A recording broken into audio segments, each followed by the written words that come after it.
Hello, everyone. Welcome inside the Red Earth Production Studios for this edition of YBMcast, powered by Game 7 Baseball, game7baseball.com. Be looking for us out this weekend. Looks like we're going to be at the Bridgeton Municipal Athletic Complex, better known as BMAC. I don't think many people say it the alongside. I'm going to be at BMAC. Now I understand you. Exactly. We're going to be out there. We're going to have the studio out, mobile studio. We'll also have the Prime Sports Midwest mobile store out there on Saturday from 9 to 3. We got all the good stuff happening, having a good time with that on Sundays, Championship Sunday 14U. So this area back here is basically production. They do a lot of the artwork back here. They do the production. So any of that stuff that comes in off of, let's say, our fanware stores, stuff that comes in off the team stores, a lot of the coaches wear, a lot of the last minute, hey, we got to have it in the next 10 minutes stuff. That's all comes back here. This area is where all the day-to-day stuff that comes in really goes through. The retail store is its own little entity. This is where the real work is done.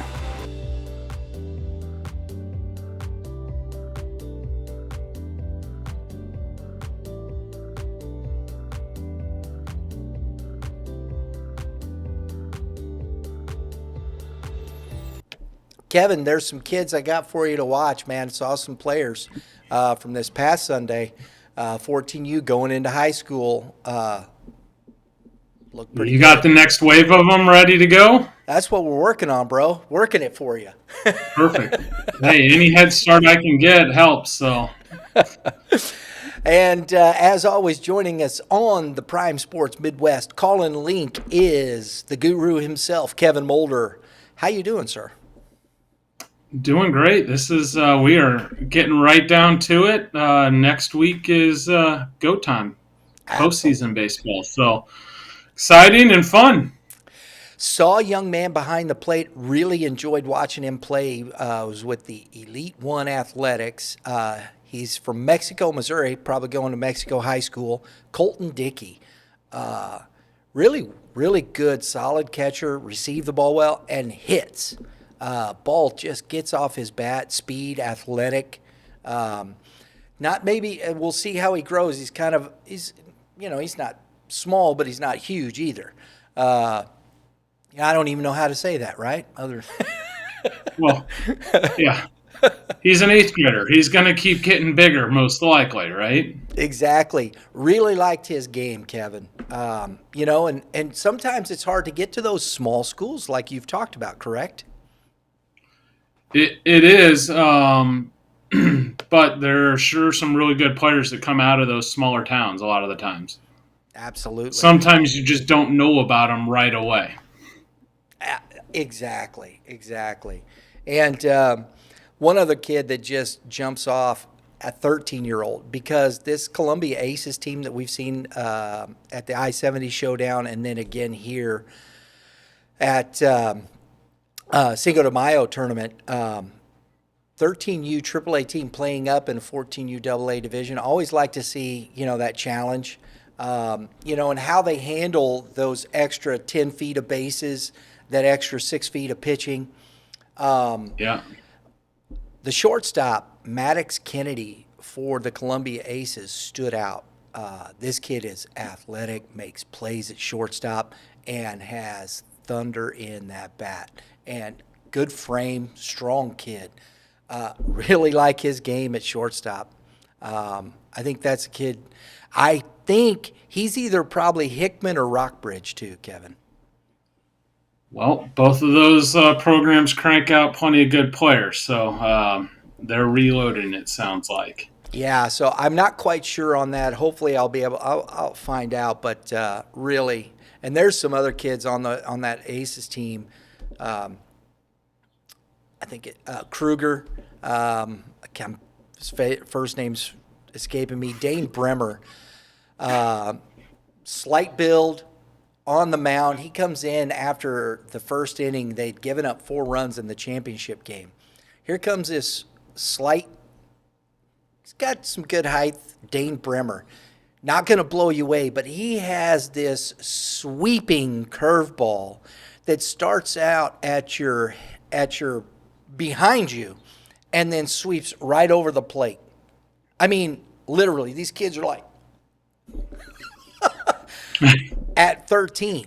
I mean, it just it was impressive. He threw 6 innings of I think 3 hit baseball, allowed 1 run because of a balk. That'll happen. Exactly, at 13. So impressive. There's some really good players out there right now that we're having fun watching. Going to see another group this weekend out at the Midland Invitational. So looking forward to it, man. Just for you, Kevin. Awesome. Let's, really want to give a shout out real quick. GAC finishes up champions in the South. Francis Howell Vikings, 8-2 record. Win the GAC. Got to give a shout out because Mr. Mulder, he called me. He says, "What are you doing with your GAC power rankings, man?" He goes, "You're going to get in trouble." And so I'm going to explain my power rankings here because he's probably right, and we have a little bit. But Howell Central, I have them number 3 in the power rankings behind Francis Howell and Fort Zumwalt South. And the reason I did that, they finished 7-3 in the GAC conference. My GAC power rankings are the GAC alone. And I know that people, because we've gotten from the Barstool guys over at East going, hey, we beat Warrenton 22-7. I know you did Saturday, both guys. I get that. But I give a little love, a little extra love to champions of each of the divisions of the GAC. And Warrenton was 10-0 in the GAC North. I think that deserves a little love. That's just my humble opinion. And so there you go. And Fort Zumwalt South, 10-0 in the Central. And I think they're a talented group. That's why I gave them the final number 1 spot. I think they can compete. I think they can compete pretty much at any level. Agreed, Kevin? Oh, no question. They're one of the best teams in the state, without question. And no matter the class, folks. And that's kind of a rare thing sometimes, isn't it? Yeah, especially, yes, for a smaller school, yes. Yeah, absolutely. So those are our 3 champs. Francis Howell, 8-2. Fort Zumwalt South, 10-0. Warrenton Warriors, 10-0. The one that caught my eye was West. I was like, whoa. Right. I think they're unquestionably one of the 5 best teams in the state, no matter how you slice it. Now, as always, one of the top 5 teams isn't getting out of their district. Right. And the same thing over in Kansas City, with Liberty North, Liberty, and Staley. So, we realize that some of these highly ranked teams won't even get into past their districts, and that's just how the draw goes. But that was the one that opened my eyes and why I made the phone call to you. Well, and again, but then you explained it, and now I understand it was only off of GAC records, and you are what your record is, right? Right, and West was 5-5. It wasn't like they got blown away really by anybody. It wasn't that. It was all close games, but they were 5-5 and 3rd in the GAC South. And I think that's a fair representation. The GAC Power Rankings were a fair representation of those things.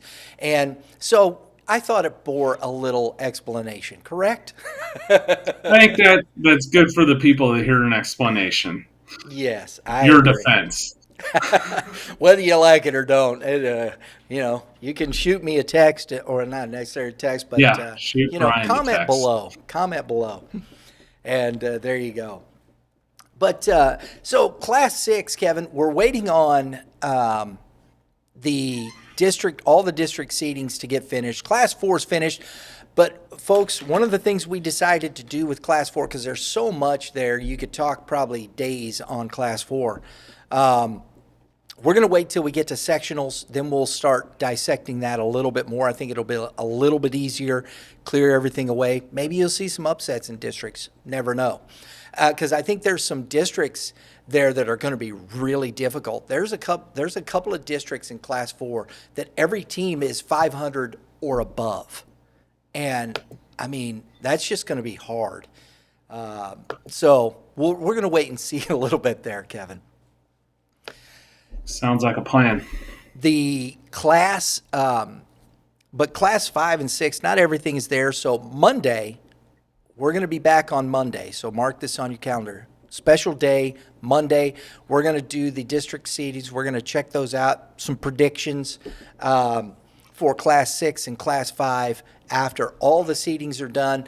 I was talking with, last night we were at Jackson Stadium in Jackson, Missouri for the CBC Cadets and Jackson Indians. And the venue is everything Kevin said it was and more.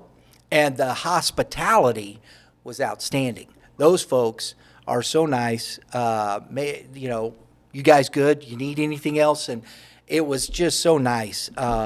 Just some really nice people. Matt, hang on. I got to get it all here because I know I'm going to. Rodemeyer, there it is. The assistant Brian, AD. if we're doing power rankings, that is my number one in the state of Missouri for complete. If you want to go facility, atmosphere, just game day operations, the whole thing, I think that's what we're looking for out of a high school program. Jackson checks every single box and is more or less a 10 or a very strong 9 in each category. I agree. It was such a great place. And Coach Roach, that program, they work hard. They're there every year. They're going to be contending again this year. I've got them at number 5. I think they're a solid group. And the way J.P. Sauer threw last night, ooh, baby. My goodness, it's going to be tough. You don't want to see him on the days he's pitching. That's for sure. You don't want to see Jackson on the days he's pitching. No. So, because they've got enough offense to beat you. And so I appreciate that. And so I was talking to the coaches, met Coach Horn. He's like, yeah, I'm supposed to be in a meeting. We're supposed to be in a game. He goes, I don't. So the district meetings and the seatings are very difficult, and they're trying to get it the best they can. So we're going to wait. So Monday, we'll have that for you, and we'll go through all this. So today we're going to cover just a little bit here. I finally looked at Kevin's PBR rankings, and we agree on one, actually two, top 2 spots. Staley and Francis Howell take the top 2 spots. Kevin Staley they were 5-1 in the last 6, and I think they won again this week already because that was just from last week. They're peaking, aren't they? They are playing well at the right time. And it is so close. We've had a number of teams in that top spot. We've had Staley up there before. And they're one of the top couple teams in the state, but right now they are firing on all cylinders. And it is neck and neck. Who should be number 1 or 2 or 3 or 4? I feel like you could roll them out in any order and it'd be there. But got to reward what they've done over the past week and weeks, really. And they are. That is going to be a fun one. Obviously, Coach Wilson's last ride here. That is going to be one of the more entertaining districts in the state, if not the most entertaining district. So we'll save some of that for Monday. But Staley is rolling right now. But it is going to be a collision course with Liberty North, and Staley kind of all colliding all at once. There, before we get to, because Liberty is the one that really, the Blue Jays, they stand out in my mind. But Blue Springs, the Wildcats, I've got them at number 3. I think they're playing really good baseball. They have the pitching to get this done. You have them at number 5. I think Blue Springs is clearly one of those teams that they definitely. I think, they're going to be one to just say, I'm not so sure they're not a Final Four team. So there you go. Absolutely could be. Yeah. The other one that really stands out is Glendale. Glendale, Kevin, since March 30th is 17-1. They've had an 11-game win streak. And they're currently when I wrote this was Monday morning. I wrote this, and they were currently riding a 5-game win streak. I don't know if they've won again since. I hadn't looked because we've been running, but Glendale is they're playing really good baseball right now. Absolutely, and that one of the strongest teams in the state. Without question, have a lot of talent, and they're a great team. Sebastian Norman, heading to Oklahoma State, one of the top juniors in the class. Mark Ross, heading to Central Arkansas. They have a lot of depth there. And are just a well-coached team. And, last year I was at their sectional game, and I was there, and they were done in by Jack Noby in a very good, low-scoring game. But, yes, they returned almost all their players and are back with a vengeance this year. And not to mention, doing this, moving up a class. They were Class 5 last year. Yes, they were. So be interesting. They fall short last year as a 5A. Maybe they'll try their hand at 6A and make a run here. That's what you don't see that happen very much, do you? No. No, you don't. Just coming to mind, Westminster had their run where they went up in class a couple times, and when they won 4 state championships in a row. But it is hard to do, for sure. Yeah, because the competition just gets harder. I mean, John Burroughs struggled this year moving up in class. And we've seen a few other examples. That was one that came to mind. They haven't had a bad season, but last year, they're in the Final Four. And this year, Class 5, a little bit more of a struggle. It is, and they're also victimized. And part of the problem with the equation that they use is, Bowen Brantingham is now pitching for Air Force instead of John Burroughs. So that makes a huge difference. They move up in class partly on the strength of how good Brantingham was, and their whole team was good, very good. But when you lose you don't replace a frontline arm like that necessarily. Good programs could sustain, but sometimes you play above your level for a period of time if you have one of the elite arms in the state. And they did, and they rode them into a state championship. There you go. And that makes the difference. That just makes a big difference. So that's, looking at this, Kevin, you got Francis Howell, number 2, Zumwalt West at number 3, and then Liberty North at number 4 and Blue Springs at 5. Lee Summit West. They're a really good team, offensively, pitching wise. That's a team that kind of, we talk a lot about some of the others, but they're still right there in that mix as well, aren't they? 100%. Yeah. It's going to be fascinating to see some of these seedings that come out. I'm already aware of a couple. and it goes against our rankings even. But part of it is based off like what you did your power rankings off of, conference head to head, that type of stuff, not whole body of work necessarily, but how they operated it within the conference or the division or whatever they're terming it. So it will be interesting. It is so close. I feel like we've talked about this. The last 3 years, I was able to predict the state champion even before the year started, and I had my pick this year, and I'm not so certain about it right now. So I'll save that for Monday. But the way I'm looking at it right now, there's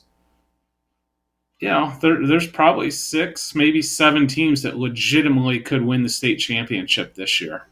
And that wasn't necessarily the case in the past 3 years. And folks, just make sure. In my opinion. You're talking about Class 6, right, Kevin? Yeah, I am talking about 6 specifically, yes. Yeah, okay. And I want to make sure, because people, like, well, there's 4. Don't worry about it. Yeah, it was Liberty, then back-to-back Liberty Norths exactly. in Class 6. Exactly. I have Staley, Francis Howell. I put Blue Springs in the number 3 spot. Glendale 4. I really like what they've done. Jackson, I have in the 5 hole. And after what I saw last night, I feel pretty good about that. Cooper Rhodes, got to watch him play. I mean, he didn't have a specifically just big game, but his presence on that team, really like the young man. Got a chance to talk to him a little bit there at the ball park last night. I think he's a stabilizing influence. He just plays with a calm demeanor. You described him perfectly to a T. It's not necessarily one game that you're going to show up and think he's the greatest player in the world. He's just steady, spark plugs, stabilizer. He's the kid you always look at and that guy was on base 3 times. It's not a Caden Bogenpool where he hits a 700-foot home run and everyone in 2 counties, saw it. It's not that. He is a really, really good player, the type of guy that you want on your team, a glue guy. He's a heck of a player and, sets the table there for a very good Jackson team. Because that Jackson squad, up and down, as we're looking at it, we got a chance to talk. We don't get to see a lot of but up and down, those kids are hitting 300. That lineup is deep. You have to stay on top of your game with that because you don't get to breathe too much. Their 9-hitter is hitting over 300, and I mean, so those are the kind of lineups to me that really take you. And then when you have the kind of people on the mound like a Sauer, those are the kind of teams that take you deep into playoffs. Oh, absolutely. Yeah, they have the horse to make a run and can beat anyone. We talk about that when you get deep into postseason and some of these elite schools match up. You have to have that type of pitcher on the mound to compete, and they certainly have a true ace to do that. Absolutely. The last one I want to talk about here, Class 6, again, they won again yesterday, beating Westminster 3-2. Parkway South continuing to roll. They've got a couple of guys in Sullivan and Kellenbrink, and I can't remember his name, but they've got a third guy that is pitching well right now, and they've got a solid lineup. They can score runs. I think Parkway South is a team that might surprise people a little bit more than what we think, Kevin. They're not going to surprise me. I was actually at that game, and yeah, that is a well-coached team. Hats off to Matt Brown, first-year coach. A lot of people probably remember him as a star player over at Vianney High School, and then was a big part of the Missouri State success. But yeah, they are rolling, and they got a great 1-2 punch. They're 21-5 now, and they've won boy, they've won about 7 or 8 in a row right now.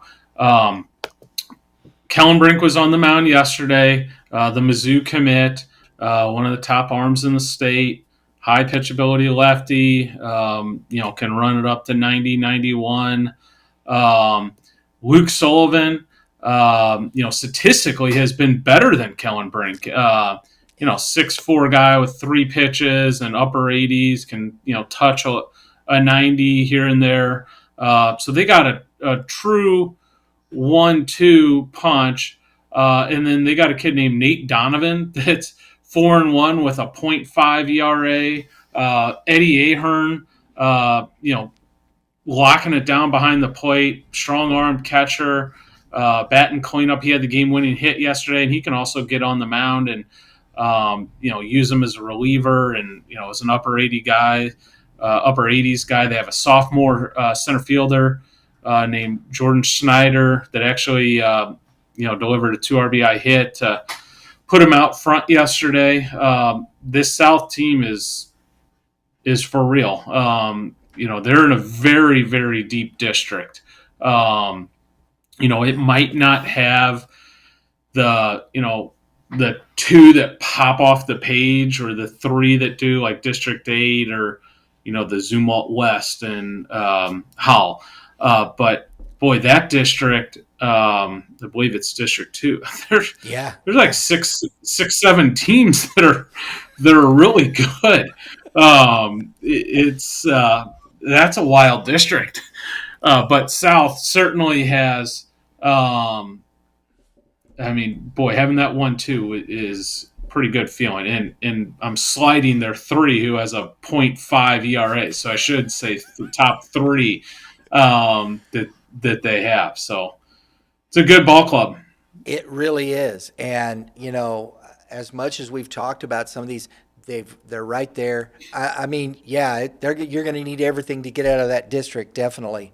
So, but I think they have, they definitely have the pitching to do that. And I think that, so we'll come back to those things.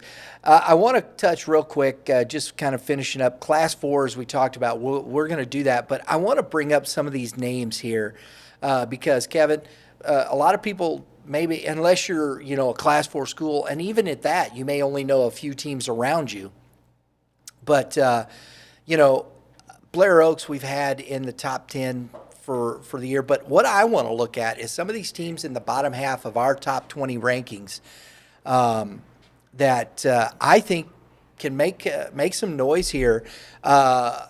Moberly is at number 11. They've won, I think they're close to 20 games that they've won, District 7.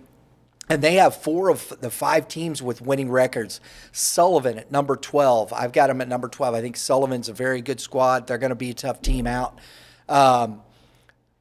Salem, I think they've lost 3 games all year. I've got them at number 20. California is in District 9. And I've got them at 16. And Eldon. I never knew Eldon. I didn't even know there was a town named Eldon. At number 18. These teams are having good, solid seasons. And then you can't forget about who these teams that are good programs haven't had necessarily the better records, but Kennett and Excelsior Springs. Excelsior Springs won the Class 3 title last year, and they're starting to play really good baseball moving up in class. Absolutely. And those teams that are tried and true that have, made that run the year before, there's some extra experience they can draw on in the coming weeks because it is different. Postseason baseball is different. The kids that can handle, teams that can handle, some would look at it as pressure. The trick is looking at it as an opportunity, and they earn the right to be in those situations. Kids look at it more in that mindset than, oh my goodness, this is the season. I got to do this or this different. It can change how they play in a negative manner. So only having that postseason experience is a huge positive. And that's why, we talk about St. Charles West, Coach Allen, his squad, they've been hovering around 500. They always play good competition, but they've won 4 district titles in a row. And so when it comes to playoffs, I think it's one of the teams that I kind of throw the record out the window. 100%. Yeah. Yeah. You win. How many did you say in a row? 3, 4? Yeah. 4. I mean, you almost say until someone proves otherwise that it's my pick. Yeah, right? And I mean, you can't, because it's not like they, Adam Kalk, who's had a very good year on the mound. Then you have Brennan Garing. And they haven't had offensively, but they've got guys that can swing the bat. So if they get hot, there you go. It's right back there. So it'll be interesting to see. Because Excelsior Springs, going back to them, they're getting their footing. They've got wins over Class 6 Smith Cotton. They've beat Oak Grove, and they've beat St. Pius X. So this has all been pretty recent. So they're finding their way through this a little bit, and I think it'll be interesting to see. As we get towards the sectionals, as we finish. The playoffs start next week. I'm looking forward to that. We'll see what gives. Kevin, Class 5. It's the usual suspects probably from week to week. I think that the top of that is pretty clear in my estimation, although I gave the nod, the number 1 spot, to the Bulldogs of Fort Zumwalt South. Webb City got a win last week against we've had the top team Willard in that. So I gave Webb City a little love for beating them. They were at home. They beat them 3-1. Good ball game. Moved Webb City up into 2 spot and Willard down to 3. I think that's 1A, B, and C, basically. I think that's a pretty fair assessment there. Seen all 3 of those teams play. They do it a little bit differently, but all very, very good teams. And, that 5A is going to be super competitive this year. Yeah, and just below that, Kearney, out west, still playing really good baseball. I think that's going to be an interesting one to watch there. And then your boys from South County, you know what I'm talking about, right? Yeah? Come on. No, who are we Festus, referring man. to? Oh, yes. Sorry. That's okay, man. Yeah, I didn't count Festus as South County, honestly. Yeah, they're not. Yeah, right? that's not South County. That's not. I'm sorry, my fault. It's Jeff. They're That's even what below. threw me a curveball. I was trying to think of, but yeah, What? Festus has defending state champs and some. You want to talk about a premier 1-2 punch? Yeah, Mason Shermer, Jackson Smith, and Mason Shermer he's been to 2 Final Fours, and he's a junior. So, And we're going to get Mason Shermer on. He reached out. I appreciate you, Mason, for reaching out. We're going to try and get him on the show here in the next week, before the district start, to kind of talk a little bit about this and where they are at. I'm looking forward to this. Because I think this is cool, seeing these types of things from the player's perspective, Kevin. oh yeah, absolutely. So, Dominic, Borgia, Summit, Westminster, Zumwalt East, all of these teams, they have some, but Dominic's been playing well recently. But that top 5, and I don't think anybody, I think all of those guys are all in districts of their own. So you're not going to see that. East is in with South. Summit, I think they're in the same one with Westminster Christian. So those 2 teams are right there in that same district. So we're going to see, we haven't got the seedings yet. So I think that'll be interesting to see. But I think Class 5 is pretty straightforward. I think, boom, we'll have to see. But Kearney's won 8 in a row. They're 9 of their last 10. Festus, they've won 8 of their last 10 games. These teams seem to be peaking at a good spot, and Zumwalt South keeps winning. Willard keeps winning. Webb City keeps winning. These teams are just that good. And I think Class 5 seems to me the one that has, even over Class 6, I think you get a clearer picture of the top teams in Class 5 than you do in Class 6. Agreed? Yeah, there's a little more definition there in the lines. Class 6 is a little blurrier. There is that top group of 5 or 6. I made that comment earlier in the show, how you could probably put the top 4 teams in and roll it out and not be wrong on who's 1, who's 2, 3, 4, depending on the week. It's pretty tight. Yeah. So I think it's going to be a lot of fun. We're going to see what happens when we get the seedings. We're going to come back on that on Monday, so don't miss that, folks.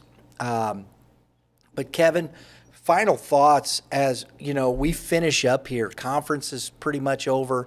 Give us your thoughts on the overall look of this season. Where do you think we are right now, baseball in the state of Missouri?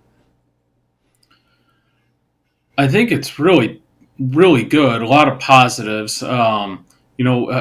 Talking to other coaches and baseball people around, I don't feel like there's a dominant team this year, and there has been in the past couple of years. I think there are a lot of really, really good teams in a lot of them.